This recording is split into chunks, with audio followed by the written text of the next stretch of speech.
So Love and War came out. This is Tamar's big debut. She was dropped from every label that she was with, and now she is signed to her husband, Vincent Herbert's label, and he's also her manager. So I feel like right now she has the cream of the crop. As far as writers and producers, Vince manages Lady Gaga and Mindless Behavior, and they are doing phenomenal. So I feel like she really can't go wrong with having Vincent being a pilot of her plane, if you will. I think that she's gonna have a lot of success from her Tamartians, just off of the strength of Braxton Family Values and Tamar and Vince, which are all on WeTV. Nowadays, people are doing reality TV shows to kind of propel their musical career, and I think it's a good idea. It's all about branding and letting people really get to know the real you, so they can fall in love with you. Therefore, being a fan of your music just comes hand in hand. I had really high expectations for Tamar because, of course, her sister is the ultra famous Toni Braxton. I think they're very completely different artists, and I know people will always compare them because of their last name. But with this album, Tamar named it Love and War because her and Vince had gone through a whole lot. He was sick.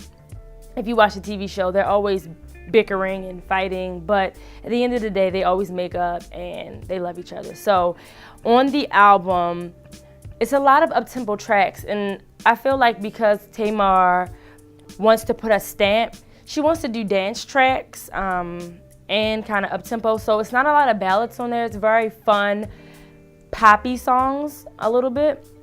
Some of my favorites, we give you three. Hot Sugar, I love Hot Sugar. It's such a fun, snapback, sassy song. I feel like Tamar really looks up to Beyonce. So this is her, I wouldn't say homage to Beyonce, but it's very fun, and the video should be coming out soon. But her first single was Love and War, which basically showed her vocal range, and I think it was amazing. It did amazing on the charts. She performed it all over the world, and it did really well on iTunes. And my third favorite song would be Sound of Love, which was written and produced by TC. He's also worked with Brandy and a list of others, Britney Spears, the list goes on. But this album, for this to be Tamar's like big break, it's kind of like make it or break it. People were like, okay, Vincent Herbert is your husband, you have to do well. So I think that the responses that I've heard so far, everybody loves it. It's a good representation of R&B. She didn't overexert herself. I do feel like on some points that I expected her vocals to be stronger.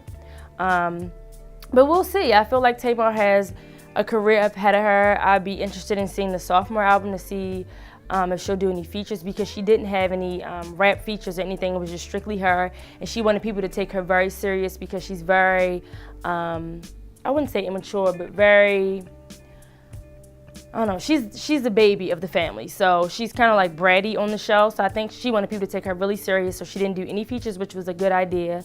And I like it. At first, when I listened to it, the first couple of times, I was like, because I expected so much more.